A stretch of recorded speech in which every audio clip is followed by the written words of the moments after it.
آج مارچ کی 27 تاریخ ہے 2010 اور ربیع الثانی 1431 کی 11 تاریخ۔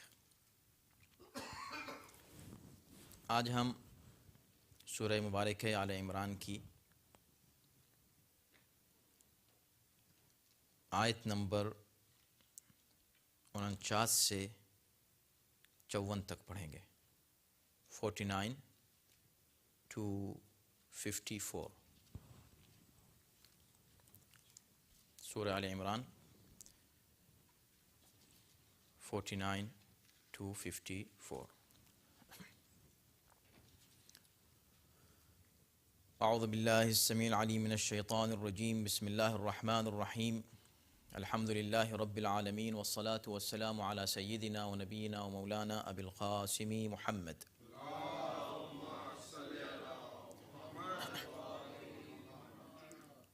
وآلہ الطیبین الطاہرین المعصومین ولعنۃ اللہ علی اعدائہم اجمعین۔ اما بعد فقد قال اللہ فی کتابہ الکریم: اعوذ باللہ من الشیطان الرجیم، بسم اللہ الرحمن الرحیم، وَرَسُولًا إِلَى بَنِي إِسْرَائِيلَ أَنِّي قَدْ جِئْتُكُمْ بِآيَةٍ مِّن رَّبِّكُمْ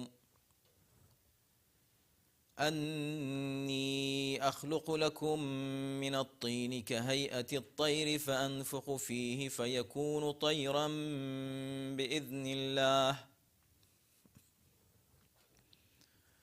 وَأُبْرِئُ الْأَكْمَهَ وَالْأَبْرَصَ وَأُحْيِي الْمَوْتَى بِإِذْنِ اللَّهِ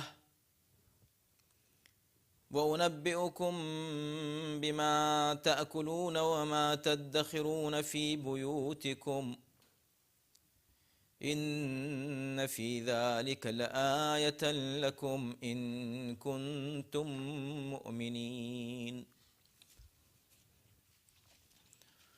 وَمُصَدِّقًا لِمَا بَيْنَ يَدَيَّ مِنَ التَّوْرَاةِ وَلِأُحِلَّ لَكُم بَعْضَ الَّذِي حُرِّمَ عَلَيْكُمْ وَجِئْتُكُم بِآيَةٍ مِّن رَّبِّكُمْ فَاتَّقُوا اللَّهَ وَأَطِيعُونِ إِنَّ اللَّهَ رَبِّي وَرَبُّكُمْ فَاعْبُدُوهُ هَٰذَا صِرَاطٌ مُّسْتَقِيمٌ۔ فَلَمَّا أَحَسَّ عِيسَىٰ مِنْهُمُ الْكُفْرَ قَالَ مَنْ أَنصَارِي إِلَى اللَّهِ قَالَ الْحَوَارِيُّونَ نَحْنُ أَنصَارُ اللَّهِ آمَنَّا بِاللَّهِ وَاشْهَدْ بِأَنَّا مُسْلِمُونَ۔ رَبَّنَا آمَنَّا بِمَا أَنزَلْتَ وَاتَّبَعْنَا الرَّسُولَ فَاكْتُبْنَا مَعَ الشَّاهِدِينَ۔ وَمَكَرُوا وَمَكَرَ اللَّهُ وَاللَّهُ خَيْرُ الْمَاكِرِينَ۔ صدق اللہ العلی العظیم۔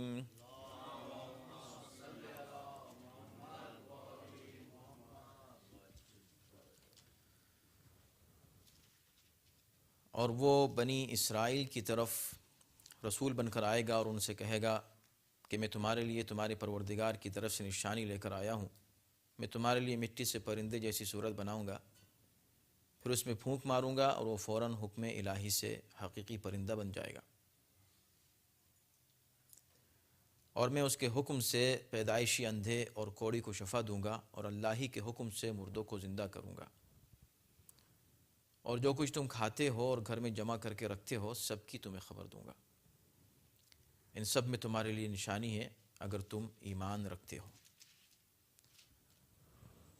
اور میں اپنے سے پہلے آنے والی کتاب تورات کی تصدیق کرنے والا ہوں، اور تاکہ تمہارے لیے وہ بعض چیزیں حلال کر دوں جو تم پر حرام کر دی گئی تھیں، اور میں تمہارے پروردگار کی طرف سے نشانی لے کر آیا ہوں، لہٰذا اللہ سے ڈرو اور میری اطاعت کرو، بے شک اللہ میرا پروردگار بھی ہے اور تمہارا بھی، لہٰذا اس کی عبادت کرو، یہی سیدھا راستہ ہے۔ اور جب عیسیٰ نے ان کی طرف سے کفر کا احساس کیا تو کہا کہ میرے لیے کون ہے اللہ کی مدد کرنے والا؟ تو حواریون نے کہا کہ ہم اللہ کی مدد کرنے والے ہیں، ہم ایمان لائے اور آپ گواہ رہیں کہ ہم فرما بردار ہیں۔ پروردگار، ہم ایمان لائے ہر اس چیز پر جو تو نے نازل فرمائی، اور ہم نے رسول کی پیروی کی، لہٰذا ہم کو گواہوں میں شمار فرما۔ اور انہوں نے مکر کیا اور اللہ نے بھی مکر کیا، اور اللہ بہترین تدبیر کرنے والا ہے۔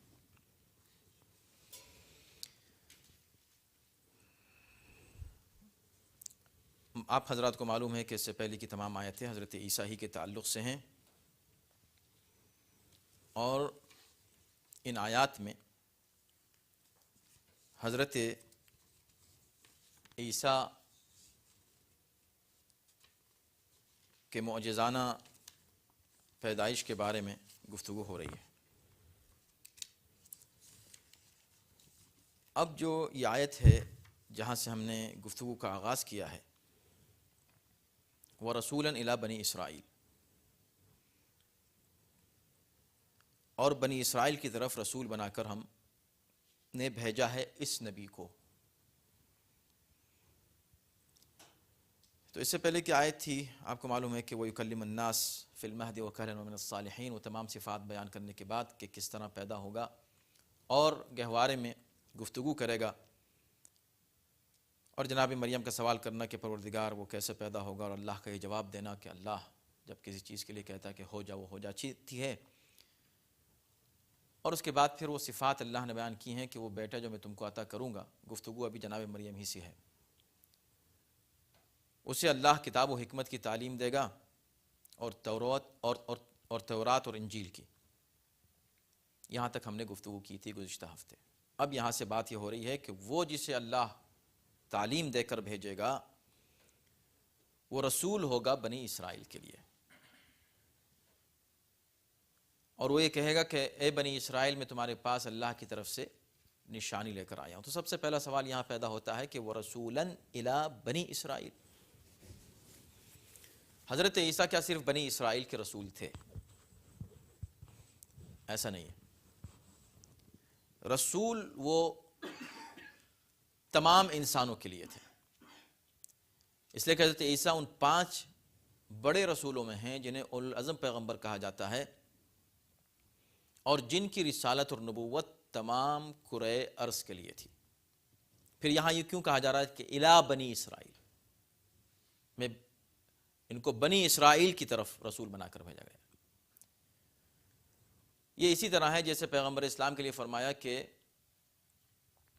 هو الذی بعث فی الامیین رسولا منہم، امیین میں انہی میں سے رسول بنا کر بھیجا، یتلو علیہم، وہ ان پر، امیین پر آیات الہی کی تلاوت کر کے سناتا ہے ان کو، وَيُزَكِّيهِمْ، ان کا تزکیہ کرتا ہے۔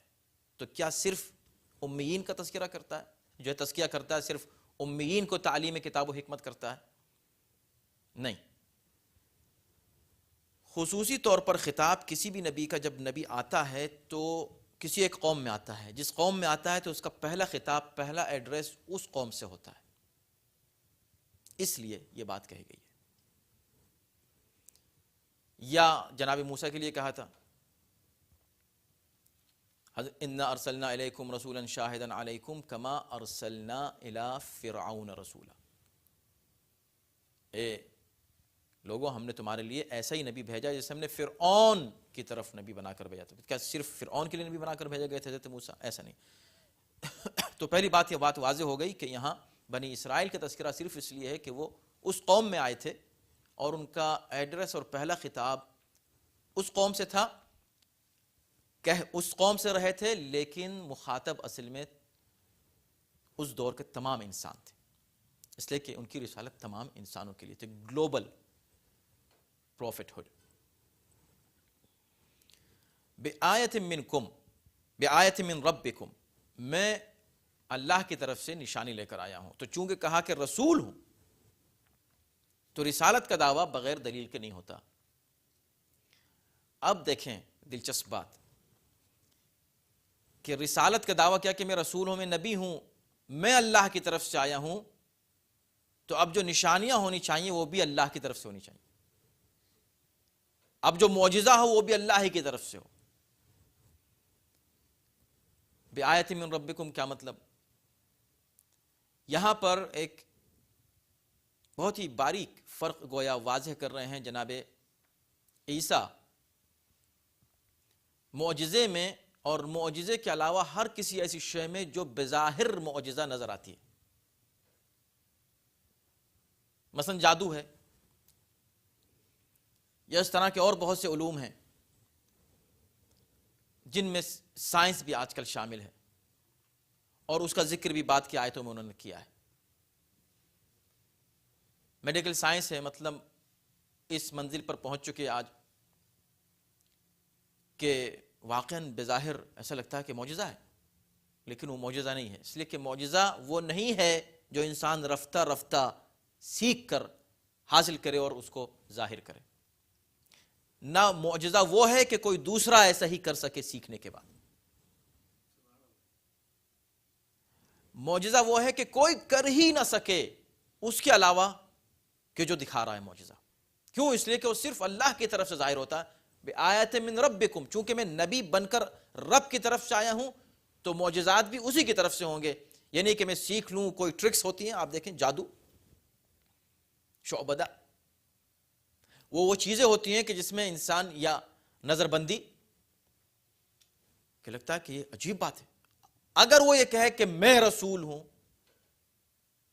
اور اس کے بعد پھر کوئی چیز دکھائے تو شرط یہ ہے کہ اس چیز کو کوئی دوسرا کسی بھی ذریعے سے پیش نہ کر سکے، اسی لیے اس کو معجزہ، اعجاز، عجز سے، اس کا مادہ عجز ہے، یعنی عاجز کر دے دوسرے کو۔ تو آیت من ربکم، میں نشانی لے کر آیا ہوں اللہ کی طرف سے۔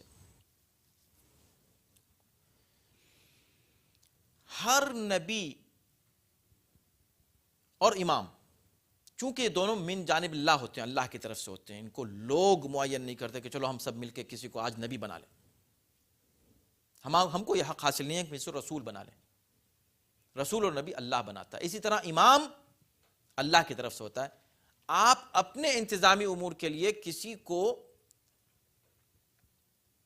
ٹیمپریریلی کوئی عہدہ دے دیں اور کہیں ٹھیک ہے ہم اس کو تسلیم کر لیتے ہیں، لیکن آپ کی طرف سے عہدہ ہوگا، اللہ کی طرف سے نہیں ہوگا، لہٰذا اس کو اپنے اس عہدے کے ثبوت میں معجزے کی ضرورت نہیں ہے، آپ کے ماننے کی ضرورت ہے۔ اگر آپ نے نہیں مانا تو اب وہ نہیں رہے گا۔ آپ نے کسی کو پریزیڈنٹ مان لیا کسی ایک آرگنائزیشن کا، جب تک آپ مان رہے ہیں اس وقت تک وہ پریزیڈنٹ ہے۔ جیسے آپ نے کہا اب تو ہم نہیں مانتے، یا اکثریت نہیں مانتی، یا 51% اس کو نہیں مانتے، اب وہ پریزیڈنٹ نہیں رہا، ختم۔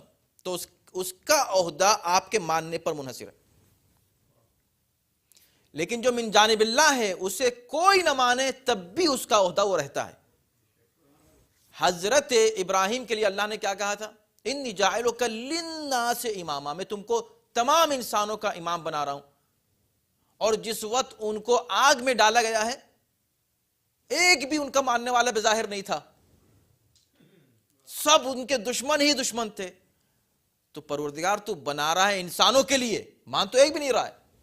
کہا یہ تو بتانا چاہتا ہوں جس کو میں بناتا ہوں اس کی امامت یا نبوت لوگوں کے ماننے کی محتاج نہیں ہوتی۔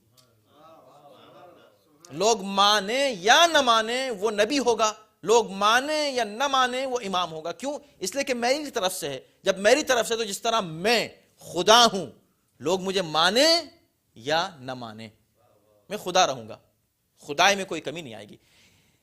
تو اب جب رسول ہیں اور من اللہ ہیں، من جانب اللہ ہیں، معجزہ بھی وہاں سے پیش کیا جائے گا، تو جناب عیسیٰ نے اس طرح کے معجزات پیش کیے اس دور میں جہاں کا ماحول کیا تھا، تاکہ آپ کو یہ بھی معلوم ہو جائے۔ بلکہ وہ حدیث ہے امام رضا علیہ الصلوۃ والسلام کی،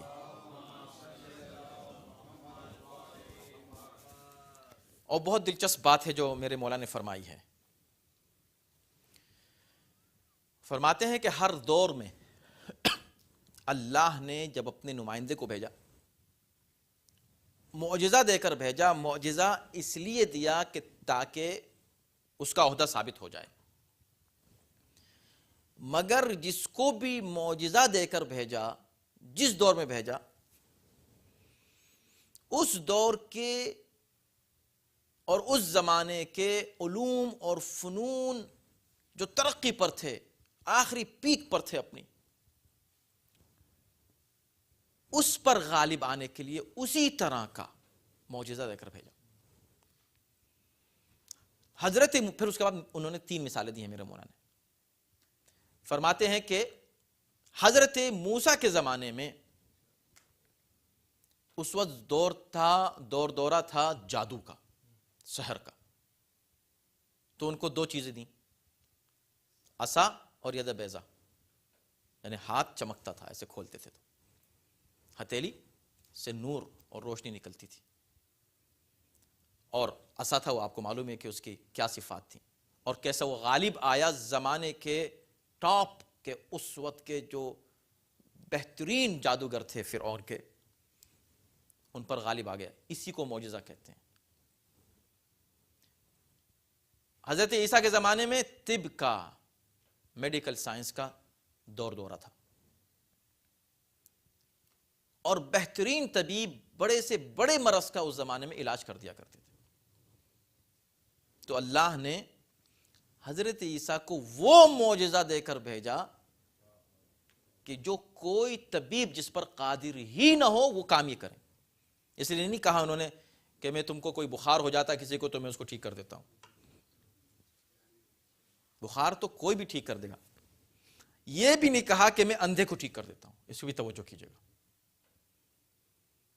اس سے یہ ایک طرح سے اشارہ ملتا ہے کہ ہو سکتا ہے کہ اس دور میں طب اتنی منزل پر ہو کہ آج سے زیادہ، کہ آج ایک اندھے کو بینائی دینا ابھی تک کم سے کم اس وقت تک بس کی بات نہیں ہے سائنس کے، بہت ترقی کی ہے، اس پر ریسرچ ہو رہی ہے، اور ہو سکتا ہے بہت جلدی پہنچ بھی جائیں اس منزل تک کہ اگر کوئی نابینا ہے تو اس کو آنکھیں مل جائیں۔ لیکن جو پیدائشی اندھا ہو، پیدا ہی اس طرح ہوا ہو، اس کو اس لیے لفظ اکمہ استعمال کیا، اعمى نہیں کہا۔ یہ سب اشارے ہیں اور یہ سب بلاغت ہے قرآن کی۔ اعمى یعنی اندھا، اکمہ یعنی وہ جو پیدائشی اندھا ہو،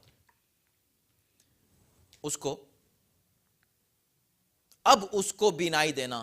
والابرص، کوڑی، اس کا مطلب ہے کہ اس زمانے میں کوڑ کا کوئی علاج نہیں تھا۔ اس سے بڑھ کر آگے جا کر یہ بھی کہا انہوں نے کہ میں مردوں کو زندہ کرتا ہوں۔ اب تو بس اس کے آگے کوئی بات ہی نہیں رہتی، اس لیے کہ شفا دینا جو ہے ایک طرح سے نئی زندگی دینا ہے۔ معجزہ پیک پہ پہنچتا ہے، ہمیشہ معجزہ ایسی پیک پہ پہنچتا ہے کہ جہاں کے بعد اب انسان تصور بھی نہیں کر سکتا کہ اس کے آگے کچھ ہو سکتا ہے۔ تو جناب عیسیٰ نے اس کا بھی ذکر کیا۔ پیغمبر اسلام کے زمانے میں ادب اور شعر اور زبان اور لغت کا دورہ تھا، فصاحت اور بلاغت پر ان کو ناز تھا، تو اللہ نے قرآن کو معجزہ بنا کر بھیجا کہ جو اس دور کے اس علم پر اور اس سائنس پر غالب آ جائے۔ یہ حدیث ہے، اور اسی بنا پر آپ دیکھیں آگے۔ اچھا کیوں ہے؟ ایک چھوٹا سا اس کا ریزن، بہت سے اسباب ہیں جو آپ اور ہر انسان سمجھ سکتا ہے، لیکن ایک سبب یہ بھی ہے کہ اس دور کے مطابق معجزہ دینے کا سبب صرف یہ ہے کہ ایک تو اس دور کے جو متکبرین ہیں اور مستکبرین ہیں ان پر نمائندہ الہی غالب آ جائے۔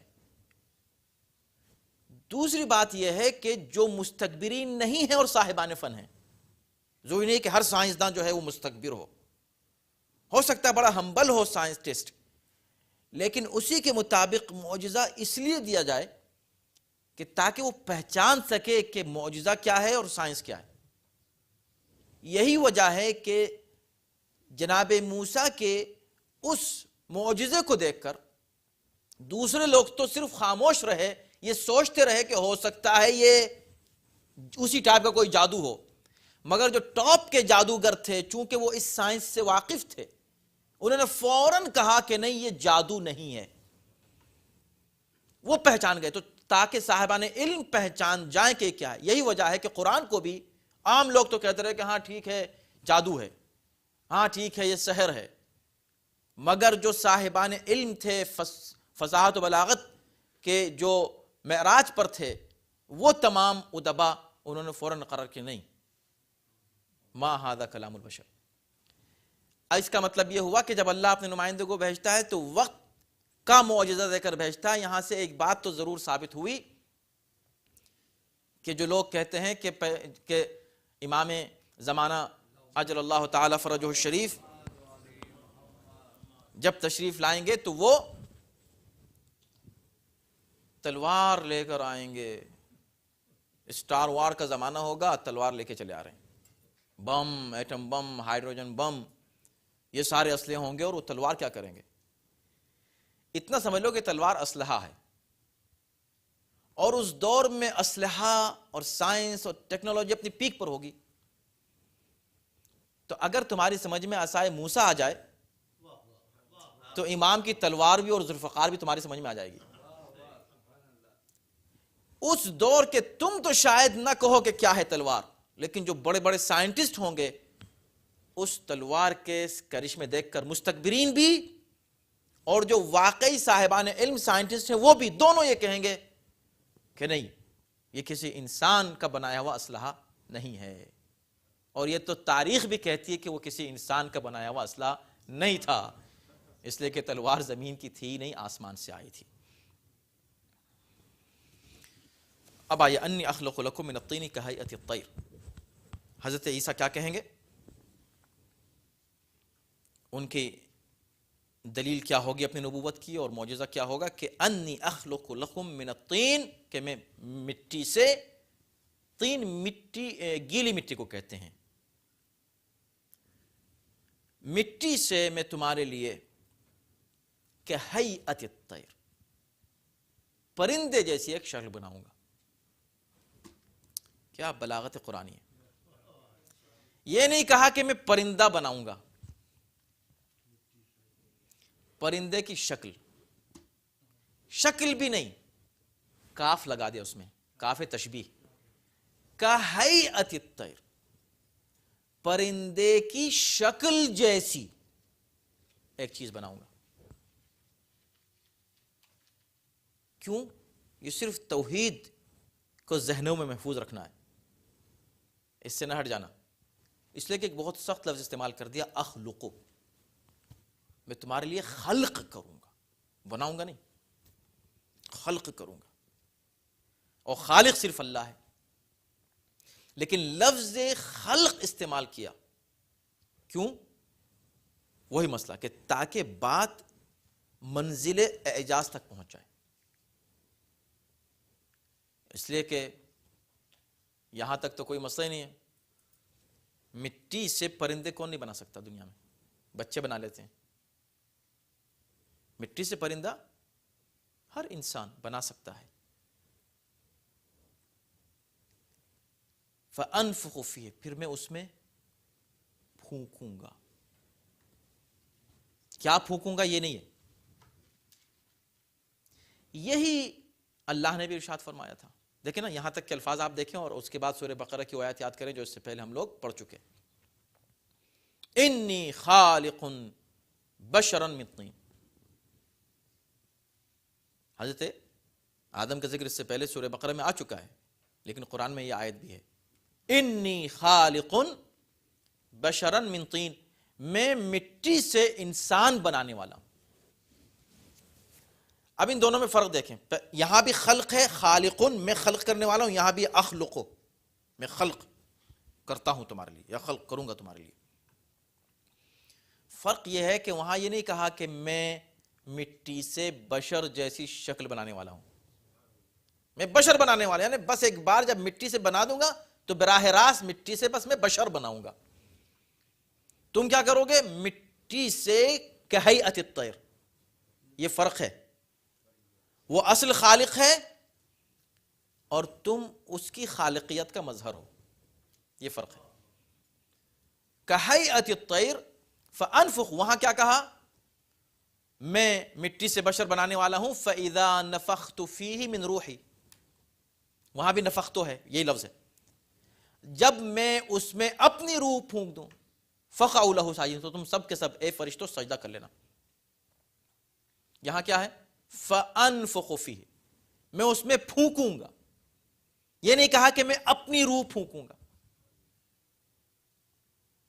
اب آپ دیکھیں کہ کیا باریکی ہے. یہ نہیں کہا کہ کیا پھونکوں گا، بس پھونکوں گا. تو یہاں کیوں رک گیا قرآن؟ اس کے بہت سے اسباب ہو سکتے ہیں، لیکن ایک سبب جو سمجھ میں آتا ہے یہ ہے کہ اللہ نے کہا میں اپنی روح پھونکوں گا،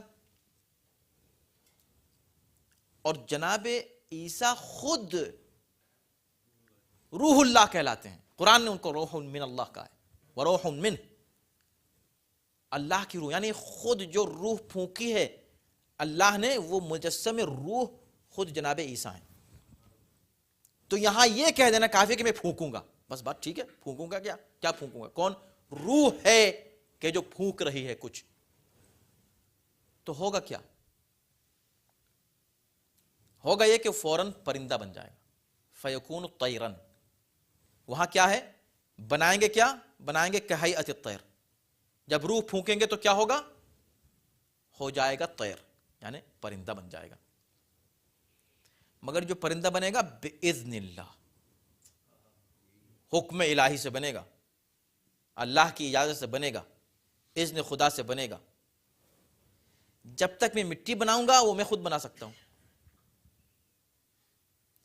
مگر جب بنے گا، اب دیکھیں کلوننگ کا پروسیس معلوم ہے؟ جب کلوننگ ہوئی، خود بچوں نے یہاں پر اسی شکاگو میں آ کے ہم سے پوچھا، کوئی 10 سال سے بھی پہلے کی بات ہے یہ، اور ٹائم میگزین نے بھی اس کو لکھا کہ اسکاٹ لینڈ کے اس شہر میں ایک ڈاکٹر نے، ایک سائنٹسٹ نے سب سے پہلے ایک جانور کو کلون کیا، شیپ کو، ایک بھیڑ کو، جس کا نام رکھا اس نے ڈالی. بڑا شور مچا دنیا میں،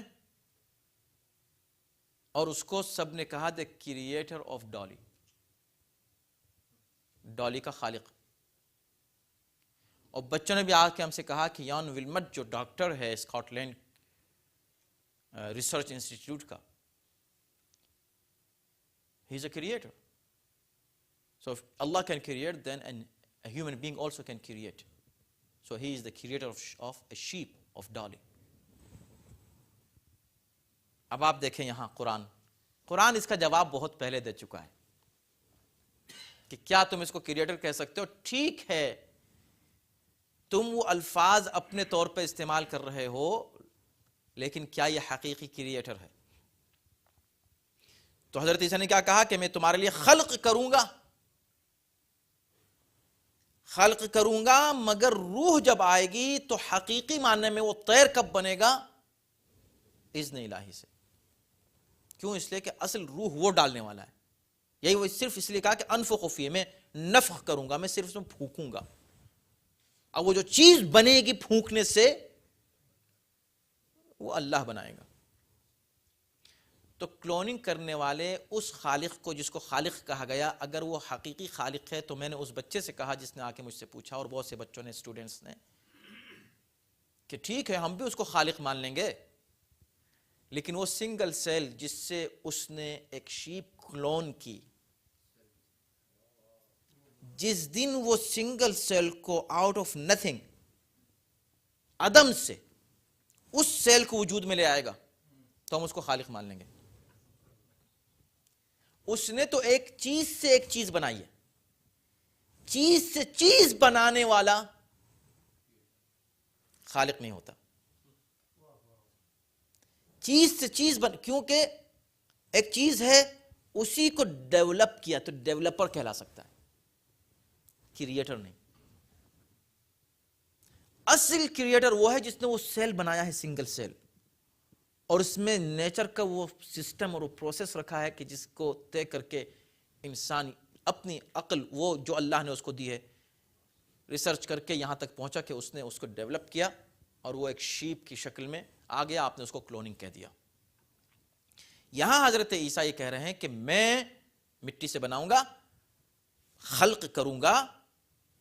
اس طرف اس سے ایک اور چیز کی طرف اشارہ ہے, یہ ان کی طرف دیکھیں دو طرف, اسلام بیلنس کا مذہب ہے. ایک طرف ان کی رد ہو گئی اس سے جو غیر اللہ کو خالق مان لیتے ہیں کہ نہیں باذن اللہ غیر اللہ خالق نہیں ہو سکتا. دوسری طرف ان ایکسٹریمسٹ لوگوں کی بھی رد ہو گئی جو اولیاء اللہ اور انبیاء اللہ کی طرف اس طرح کے معجزے کی نسبت کو تسلیم نہیں کرتے, اور کہتے ہیں کہ نہیں صاحب یہ خلق نہیں کر سکتے, ان کو آپ خالق کا لفظ استعمال مت کیجئے ان کے لیے. قرآن حضرت عیسیٰ کے لیے لفظ خالق کا لفظ استعمال کر رہا ہے جبکہ خالق اللہ ہے. فرق کیا ہے؟ فرق یہ ہے کہ اگر آپ عیسیٰ کو ایک لمحے کے لیے بھی اصل خالق سے جدا کر دیں اور خالق مانیں تو یہ کفر ہے. دوسری طرف اگر آپ حضرت عیسیٰ کی اس صفت خلاقیت کا خالقیت کا انکار کر دیں تب بھی یہ کفر ہے, اس لیے کہ قرآن کہہ رہا ہے کہ خلق انہوں نے کیا. تو اس کا بیلنس کیا ہے؟ اس کا بیلنس ہے کہ ہم یہ مانیں کہ اللہ جسے اپنا نمائندہ بناتا ہے اس میں اتنے پاور, اتنی طاقت اور اتنی صلاحیت اس کو دیتا ہے کہ وہ کائنات میں, نیچر میں, سسٹم میں تصرف کا حق رکھتا ہو. وہ حق رکھتا ہے, وہ جب چاہے جو چیز کرے مگر مشیت الہی سے, اللہ سے مربوط ہوتا ہے. اس لیے ہم یہ کہتے ہیں کہ ایک باریک فرق ہے یہاں پر, اسی کو کہتے ہیں ولایت تکوینی. ولایت دو طرح کی ہے, ولایت تکوینی اور تشریعی. ان تمام آیتوں سے انبیاء کی, اولیاء کی ولایت تکوینی, ولایت یعنی اتھارٹی, پاور, حکومت. ایک ہے تشریعی. ولایت فقیہ کیا ہے؟ اس کا ایک حصہ جو ہے وہ تشریعی ہے. تکوین جسے خدا دے دے براہ راست, عالم تکوین اس کائنات میں تصرف کر سکے, اشارہ کرے تو سورج پلٹ آئے, چاند کے 2 ٹکڑے ہو جائیں, زمین طے ہو جائے, جو اشارہ کرے وہ ہو جائے, جو چاہے وہ ہو جائے. لیکن کب؟ وہ چاہے کا مطلب کیا ہے؟ اس کی مشیت اللہ کی مشیت سے مربوط ہو. اللہ سے جیسے الگ ہو گیا شرک ہو گیا. آپ نے کسی کو بھی اللہ سے الگ کر کے بذاتی ہی اس میں وہ صفات مان لی تو یہ ہے شرک. لیکن آپ من جانب اللہ ان صفات کو مانیں تو یہ ہے عین توحید. یہاں پر جو لوگ کنفیوز ہوئے ہیں انہوں نے ہر چیز کو شرک اور بدعت کہنا شروع کر دیا, اور نہ انہوں نے قرآن پہ غور کیا اور نہ ہی اس مفہوم پہ توجہ کی کہ دیکھیں انی اخلقو, یہ بھی کہہ سکتے تھے کہ خدا خلق کرتا ہے, یا یہ کہہ سکتے تھے کہ میں دعا کروں گا اور ایک پرندہ خلق ہو جائے گا. نہیں, میں خلق کروں گا, اپنی طرف نسبت بھی.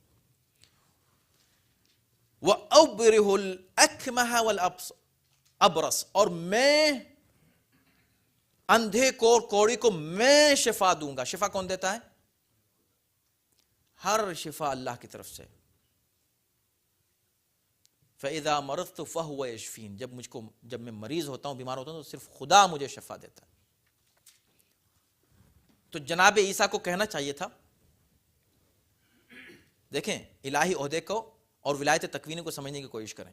حضرت عیسیٰ کو کہنا چاہیے تھا کہ میں دعا کروں گا اور میں وہ میری دعا سے ایک پیدائشی اندھا بینا ہو جائے گا. یہ بھی کافی تھا, اتنا کافی ہے کوئی دعا کر دے. مطلب کوئی یہ دعویٰ کرے کہ میری دعا سے یہ بیمار ٹھیک ہو جائے گا, میری دعا سے یہ مردہ زندہ ہو جائے گا. اگر یہ کر دے دعویٰ تو کون کر سکتا ہے اس کے علاوہ کہ بھئی چلو دعا ہی سے صحیح, مگر ہوا تو, یعنی کتنی یہ عظیم شخصیت ہے کہ ان کی دعا سے ہوا اور اس سے اللہ سے ربط بھی ظاہر ہوتا. تو زیادہ مناسب بظاہر یہ لگتا تھا کہ وہ یہ کہتے کہ میں دعا کروں گا ایسا ہو جائے گا. کہ نہیں, کیوں؟ اس لیے کہ پھر وہ معجزہ نہیں ہوتا, وہ معجزہ نہیں ہوتا. اس لیے کہ دعا کا مطلب یہ ہے کہ کوئی بھی اپنے تقوی سے ایسی منزل پر پہنچ سکتا ہے اپنے عمل اور عقیدے سے کہ وہ اللہ سے اتنا مقرب ہو جائے کہ وہ دعا کرے اور اللہ اس کی دعا کو قبول کر لے.